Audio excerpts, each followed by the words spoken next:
Bom dia a todos, que Jesus nos ilumine e nos abençoe a todos. Nós trouxemos um assunto para conversar com a gente hoje aqui a respeito de cura, né? De cura. Justamente porque há algumas semanas, durante a semana toda, caiu esse assunto nas mensagens, no assunto que é o que nós íamos conversar. Aí eu preparei o assunto para que a gente pudesse conversar. E por incrível que pareça, na manhã de hoje nós chegamos aqui e recebemos uma mensagem lá na porta, onde diz que a fonte de todos os acontecimentos, né, que nos sucede durante a vida atual tem raiz no nosso passado. E isso a gente acaba recebendo como reação, né, daquilo que nós realizamos no passado. Mas que o que nós estamos fazendo hoje refletirá no nosso amanhã e no nosso presente também, né, trazendo assim coisas agradáveis ou coisas desagradáveis. E que nós precisamos, dessa maneira, trabalhar para que nós possamos contribuir para com a nossa felicidade. E a gente vê hoje, né, que o foco nosso, de uma maneira geral da humanidade, é o bem-estar, é a felicidade, é a alegria, é realmente que a vida da gente se dê bem, né, que a gente se dê bem na vida. E a saúde é uma dessas buscas que nós buscamos incessantemente, é a busca da saúde, a busca do bem-estar. Por isso, assim, a gente pode ver que na maioria dos cultos religiosos que existem, nas mais diversas religiões que a gente frequenta, tem lá um determinado culto consagrado à cura, né? A cura do corpo físico. A gente pode ir para a igreja católica, tem lá os carismáticos, nós vamos nas igrejas evangélicas, tem as sessões de cura, e dentro das casas espíritas a gente também vê centro espírita trabalhando em cima da cura. Muitas vezes, nós que somos os religiosos esquecemos às vezes conceitos, né, importantes que Jesus nos trouxe quando nos disse que ele veio para que nós tivéssemos vida abundante, né? E sempre, né, que Jesus restituía a saúde daquelas pessoas que o procuravam em sofrimento, muitas vezes extremos, de cegueira, de paralisia, de problemas de obsessões muito difíceis, de hemorragia, ele sempre dava um conselho salutar para a pessoa, dizendo para que a pessoa fosse, depois que ele curava a pessoa, dizia que a pessoa deveria ir e não tornasse a pecar, para que não lhe acontecesse coisa pior.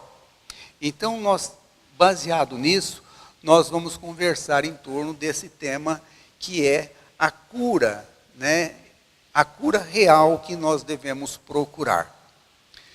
Quando a gente lê o livro Nosso Lar, André Luiz, no capítulo 5, ele se encontra com um rapaz, que é Lísias, que é quem vai fazer companhia para a vida inteira. Ele vai se tornar o maior amigo dele dentro da cidade de Nosso Lar. E quando o rapaz chega, o rapaz fala, nossa, né, observa, né, pergunta para ele como é que ele está, ele já queria descambar para reclamação, e o rapaz se apresenta como o atendedor, né, o visitador, que seria mais ou menos aqui para nós, no plano físico, como um enfermeiro, né?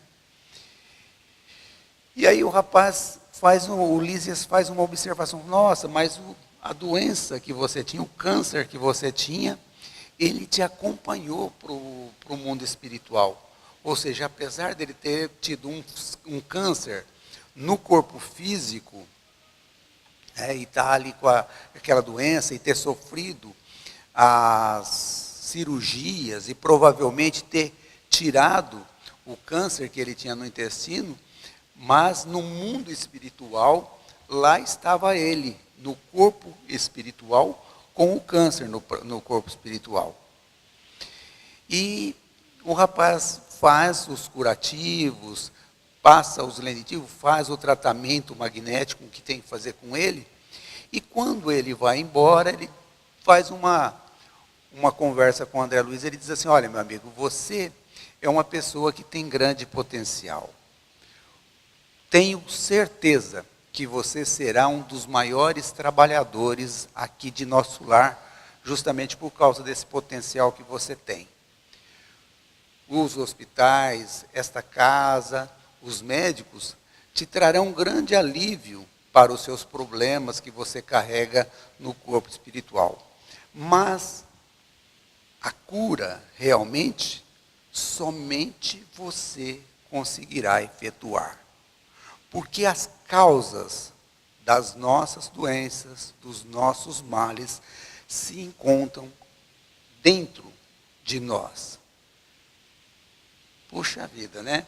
Ele diz ali que no mundo espiritual, a única pessoa que conseguiria fazer a cura realmente de André Luiz seria ele mesmo, o André Luiz, através de modificações interiores, evitando assim as causas dos males que estava provocando aquelas doenças no André Luiz. E hoje nós iremos fazer esse comentário baseado no estudo feito por Emmanuel, no livro Vinha de Luz, quando ele traz uma mensagem para nós a respeito da cura, da cura salutar, aonde ele comenta uma frase, né, um versículo de Tiago, que diz para nós que nós deveríamos confessar as nossas culpas uns para os outros e orai para que nós nos saremos, né? Porque todas as vezes que nós ofendemos alguém, que nós prejudicamos uma pessoa, se nós deixamos isso para lá, essa consciência de culpa, às vezes esse duelo mental que se posiciona entre as pessoas, que as pessoas acabam se posicionando mentalmente e espiritualmente para fazê-lo, acaba persistindo durante tempo, né, prejudicando a criatura.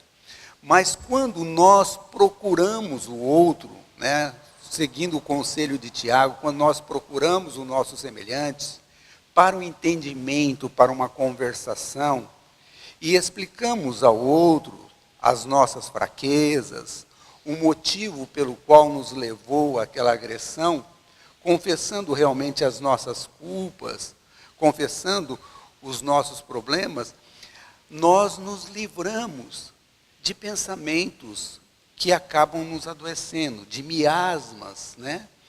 De pensamentos que acabam se exterminando, nós acabamos não produzindo mais. Porque nós nos iludimos que nos afastando da pessoa vai acabar a briga. Não acaba a briga. Não acaba porque o duelo de pensamentos, podemos estar numa distância enorme, podemos estar a milhares, podemos ter oceanos entre nós e a outra pessoa, mas os pensamentos continuam se atingindo, não existem barreira para isso. E então, esse duelo de pensamento acabam prejudicando. E Tiago disse, se nós procurássemos o nosso semelhante para esse entendimento, seria o processo de início da nossa cura. E que se nós, além de procurar o nosso semelhante, pedíssemos ao nosso semelhante que orasse por nós, para que nós orássemos um por outro, nós começaríamos a fazer o processo de oração em termos de intercessão um por outro, o que melhoraria muito, né, a qualidade dos pensamentos nutridos uns pelos outros, o que acabaria melhorando muito o nosso processo de cura, evitando que nós adoecêssemos mais seriamente. Dessa maneira, a mente, né, todo pensamento que nós nos nutrimos, acaba nos prejudicando ou nos auxiliando. Mudar, né, os nossos pensamentos, a imagem mental, através de um pensamento dirigido, através de uma vigilância, dentro dos conhecimentos evangélicos que nós conhecemos, é a única forma de mudar o mundo ao nosso redor. Mudar a nossa saúde e mudar também a nossa forma de ser, a nossa forma de agir. Porque pensamentos negativos, como de ira, como de raiva, como de mágoa, eles atuam em nosso organismo físico e perispiritual como se fossem tóxicos, né, que acabam minando a nossa saúde e acabam nos levando, através desse bombardeamento, né, silencioso, vários órgãos do nosso corpo físico. A ocorrência de pensamentos negativos frequentes acabam se transformando em temor, em angústia, ansiedade, né, nervosismo, falta de atenção, inquietação, que acabam nos prejudicando a nossa vida, né? Nós precisamos nos harmonizar interiormente para que nós possamos preservar a nossa saúde. Porque toda a energia, seja ela gerada em outras estrelas, ou seja gerada por seres espirituais mais elevados, ou gerado por nós mesmos, ela acaba sendo gerada, né, ou em nosso espírito, e depois acaba passando através do centro de força pelo nosso corpo espiritual e acaba energizando todo o nosso corpo físico. Estas emoções equivocadas e negativas acabam provocando falhas, né, de energia dentro do nosso corpo perispírito, do nosso corpo físico.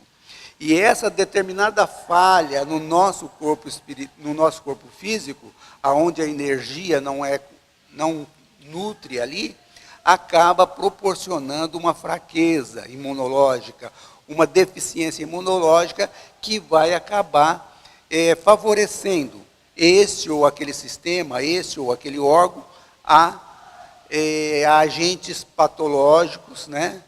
A agentes que se aproveitam dessa deficiência imunológica para se instalar em nosso organismo. Por isso que a doutrina espírita vem nos orientando para que nós possamos estar mais atentos para não favorecer a estas causas das doenças. Nos afirma o benfeitor Emmanuel que, na realidade, as doenças, né, de origem realmente do passado, de origem realmente que nós temos que passar, elas são muito poucas. Que a grande maioria das doenças, todas elas têm origem na nossa alma, né? Que trazem raízes no nosso coração, gerada pelos pensamentos equivocados que nós alimentamos, que nós temos hábitos de fazer, que muitas dessas doenças pomposamente batizadas pela ciência médica não passam, né, de estados vibratórios da mente em desequilíbrio. Ou seja, qualquer desarmonia, né, dentro do pensamento nosso, que não seja um pensamento positivo, vai provocar essas zonas vulneráveis em nosso organismo físico, provocando doenças em nosso corpo. Então, é necessário que nós estejamos sempre assim, atentos a respeito da forma como nós estamos usando essa faculdade de pensar, né? O mau uso delas são responsáveis por características equivocadas na nossa personalidade, além de aparecimento de doenças. E que, apesar de ser aparentemente inofensivo, né, nós achamos que só vou fazer uma maledicência, só vou criticar algumas coisas, a gente acha que isso é inofensivo, mas, ao longo de nossa existência, esses pensamentos acabam se transformando em distúrbios arrasadores para a nossa saúde, para a nossa alegria e para o nosso bem-estar, né? Refletindo assim de maneira muito grande na nossa forma de viver e naquilo que nós mais buscamos na nossa vida. Por isso, nós temos uma necessidade enorme de estar sempre vigilante a respeito da forma como nós vivemos e controlando, né, os nossos pensamentos, sempre passando ele pelo crivo, filtrando de acordo com os conhecimentos evangélicos, para que nós possamos trocar hábitos, né, que é aquilo que nós sempre falamos dentro da doutrina espírita a respeito da reforma íntima. Ou seja, ser uma pessoa mais tolerante, né, evitando a irritação constante, raciocinar sobre qual que é o verdadeiro ideal nosso, daquilo que nós somos, que na essência nós somos um espírito imortal e que estamos aqui na Terra para adquirir conhecimento, para amadurecer espiritualmente e deixarmos de cogitar, de ansiar, de desejar aquilo que é desnecessário para a nossa evolução, trocar sempre o rigor, né? Aquele hábito que nós temos de sempre estar criticando, de estar julgando o nosso semelhante, pela reflexão indulgente, né? Consciente de que nós somos todos irmãos e que a ignorância e que o mal, na realidade, não merece a nossa indignação, mas devem ser tratados com um sentimento de compaixão pelo nosso semelhante que está com o outro. Procurar nos alimentar, né, daquilo que é necessário, do que é salutar, evitando regimes drásticos, evitando o excesso de comidas gordurosas, de comidas, enfim, o excesso de comida, ingerir bebidas saudáveis, né, e nas quantidades certas, evitar o repouso desnecessário, né, ou extenuar-se o corpo excessivamente através de exercícios prejudiciais, dormir horários certos, são algumas das condutas que nós devemos tomar como procedimento para que nós possamos preservar a nossa saúde e possamos alcançar aquilo que nós buscamos na Terra, que é justamente o bem-estar, é a alegria e é a saúde. Dessa maneira, o conselho que o Espírito do apóstolo Tiago nos dá, pedindo para que nós nos aproximemos das criaturas com quem nós ofendemos, ela é muito proveitosa para nós, justamente por evitar, né, essa briga, essa troca de farpas mentais que acabam nos prejudicando. E quando ele diz que depois do entendimento, quando nós procuramos, através do nosso semelhante, o pedido para que os nossos semelhantes orem, para que o nosso semelhante ore por nós, acaba trocando de vez essas farpas por auxílio através do pensamento.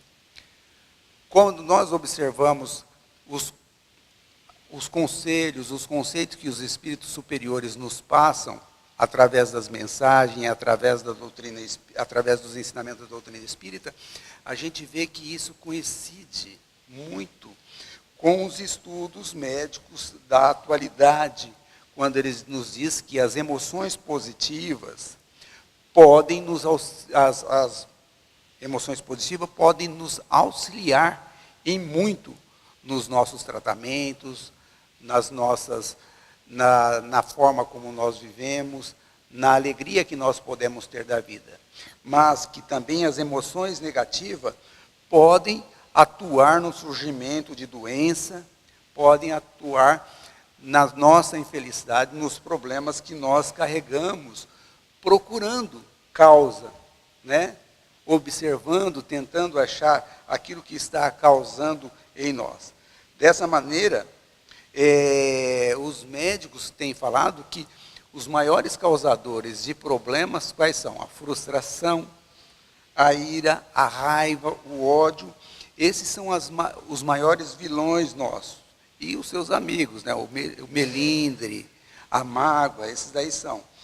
E que, em contrapartida, a espiritualidade, o pensamento positivo, agem como um escudo contra as doenças e contra o estado das doenças de infelicidade e de exasperação da alma, né?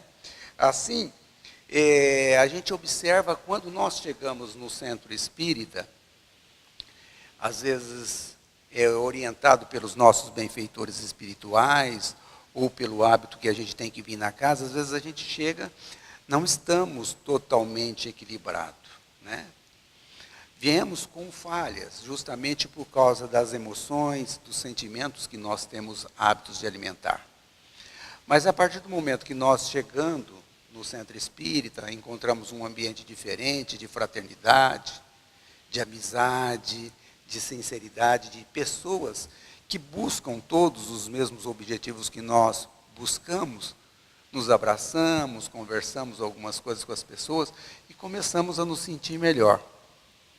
Depois sentamos, ouvimos uma palestra que conduz os nossos pensamentos para um assunto equilibrado, aonde nos mantém distante daquelas preocupações e daqueles pensamentos que temos hábitos de utilizar, que acabam sendo nocivos para a gente começa a se recuperar, porque nesse período em que nós somos levados através do pensamento, através da sugestão do pensamento do orador, ou do diretor do estudo pelo qual nós estamos passando, os benfeitores espirituais têm a oportunidade de atuar em nós, fazendo verdadeiras cirurgias, nos livrando daqueles miasmas, daqueles pensamentos negativos que a gente acaba acumulando na nossa psicosfera, no nosso campo psíquico.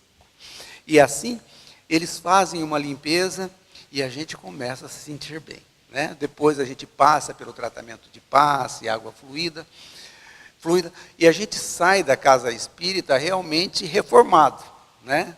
Saímos realmente bem, com o nosso organismo perispiritual equilibrado, com o nosso corpo físico, às vezes, em parte restaurado, ou preparado para que ele possa ser restaurado.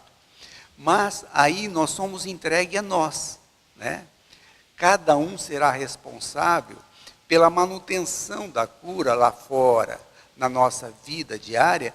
Nós somos obrigados a nos manter lá fora, né, equilibrado, para que nós consigamos continuar mantendo esse estado de equilíbrio para que a cura possa processar. Muitos de nós não conseguimos manter muito tempo. Por isso que a doutrina espírita vem nos falando a respeito da necessidade de que nós nos mantemos vigilantes, atentos, para preservar esse estado de equilíbrio emocional e harmônico que nós acabamos adquirindo através de uma leitura, através de um estudo, através de uma palestra, para que nós nos mantenhamos. A dona Ana Jaici, ela tem um fato interessante. Ela diz que ela, lá no Rio de Janeiro, ela tinha um grupo de estudo onde Eles estudavam os evangelhos e de vez em quando ela fazia um trabalho, uma dinâmica com o grupo. E um dia ela pegou a hora que acabou os estudos, ela pegou e falou assim para o pessoal, olha, essa semana a tarefa de casa vai ser a seguinte, não ofender ninguém, não responder às ofensas, ser tolerantes com aqueles que nos convivem, né? E aí, de repente, ela escutou uma voz lá dentro do grupo, estou fora. Ela olhou, era um senhor, né? Um militar reformado. Ela disse, mas como está fora? Não pode estar fora de uma tarefa dessa daí. Ele falou, não, mas a senhora não me conhece, a senhora não sabe a jararaca que eu tenho lá em casa, né? Aí ela disse que virou para ele e falou assim, mas há quanto tempo o senhor está com essa jararaca em casa?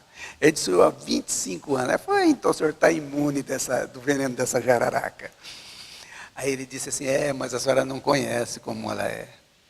E ele começou a falar, sabe, agora eu vou chegar em casa. A hora que eu ponho o pé em casa, ela vai falar para mim, já veio lá da casa da macumba? Certo? O que fizeram para você? Ela falou assim, senhora sabe onde é a casa da macumba? É aqui onde nós estamos aqui. Sabe, ela pertence a uma religião que é aquela universal do reino de Deus. E ela acha que aqui é casa de macumba. E não procura se instruir, fala cada coisa. Ela fala para mim, vou ver o que a macumbeira fez com você hoje. Só sabe quem que é a macumbeira? É a senhora. E aí, aí o pau quebra. Aí a coisa começa. Aí nós começamos a discutir, ela começa a falar das coisas da religião dela, eu começo a falar da minha, e aí o pau quebra. Aí a dona Ana falou, olha, mas o senhor tem condições, né, de procurar pelo menos ser mais tolerante, ficar mais quieto, ouvir mais e falar menos. Ele disse, sei não, acho que não vai dar não, né? E assim deram risada, abraçaram e todo mundo foi embora. Na semana seguinte, eles voltaram, e aí ela começou a perguntar, e aí, você, que nota você se dá? Aí cada um foi falando e ela deixou ele por último, né, porque sabia que ia ser mais complexo o tratamento com ele.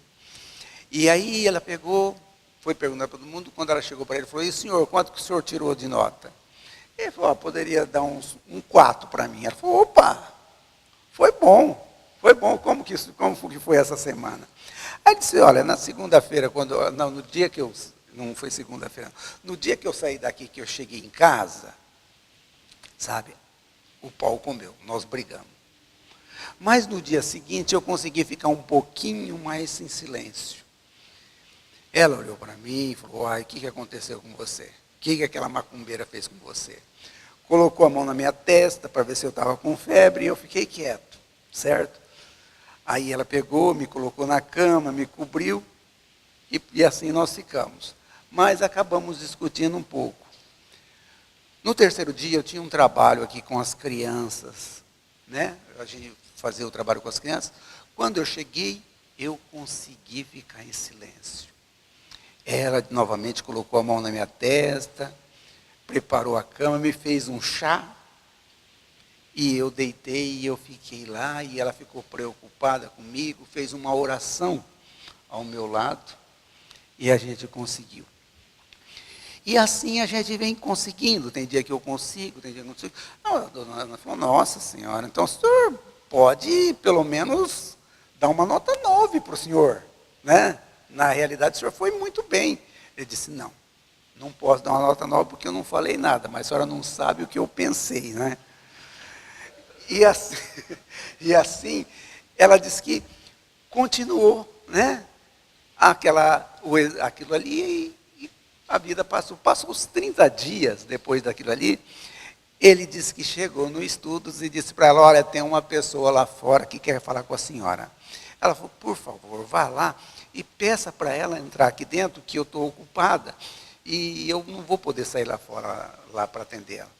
Ela falou, mas ela não entra aqui porque aqui é casa de macumba e ela é de Deus. A dona Ana pegou e saiu correndo lá para ver, era a esposa dele, que falou para ele, olha, o meu marido disse que a senhora faz um trabalho com gestante aqui, que a senhora faz enxovalzinho, e eu tenho o hábito de fazer tricô. Olha, eu tenho esses... E mostrou para ela, tinha sapatinhos, tinha meinha, tinha blusinhas de criança. Eu gostaria de contribuir com o enxoval. A dona Ana pegou aquilo ali, foi uma alegria, e passou a ser hábito daquela pessoa trazer aqueles enxovalzinhos ali. Ela conta que depois de algum tempo, eles mudaram para longe no Rio, são do Rio de Janeiro, mudaram para um bairro distantes, e o que acabou fazendo com que eles mudassem de hábitos. Ele mudou de centro de frequentar, mas depois ela ficou sabendo que ele havia adoecido. E ela foi na casa dele visitar, ele estava com um problema de câncer, visitou ele alguns dias, abraçou ele, conversaram bastante, e depois foi fazendo visita espaçada. Com o decorrer do tempo, um dia ela estava no centro e de repente viu que entrou a esposa dele lá. Entrando, ela viu a moça entrando, ela correu ao encontro dela e quando encontraram, ela desabou a chorar. E disse, ele morreu. Ele morreu. E ele está fazendo muita falta para mim. Eu trouxe aqui as suas roupas, porque eu tenho certeza que ele vai ficar muito feliz se souber que as suas roupas foram distribuídas pela senhora às pessoas mais pobres. Eu sou muito agradecida a Deus por ter tido ele como meu marido. Eu poderia ter sido muito mais feliz com ele, mas tenho certeza que durante os últimos dias, os últimos anos que nós vivemos, eu o fez muito feliz. E ele também me fez muito feliz. Mas uma coisa foi marcante no que ela falou para a dona Ana Jaeci. Porque, abraçadas, as duas juntinhas ali, ela disse, é tão fácil ser feliz. É tão fácil se dar bem. Né? E a gente, às vezes, chega a uma conclusão como esta, né? Às vezes, numa hora difícil, com materiais dentro da nossa mente que acabam nos provocando problemas de culpa, de situações que acabam não favorecendo a uma vida feliz, com as quais nós teremos que conviver, semeando o bem, construindo um novo mundo, uma nova vida. E é necessário que nós aprendamos a isso. Que todos os dias é hora de nós renovarmos as nossas vidas. Renovando a nossa forma de pensar. Extinguindo as causas que perturbam o nosso bem-estar, a nossa alegria, a nossa saúde. Reajustarmos intimamente é necessário.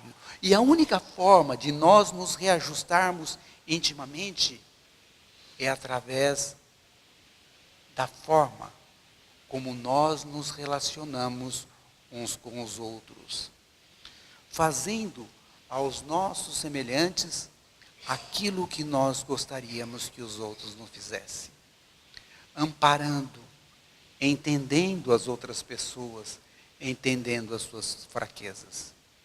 Que a doutrina espírita possa iluminar as nossas vidas, favorecendo a nós o entendimento e a compreensão do funcionamento da vida, para que nós possamos realmente ser feliz. Muita paz.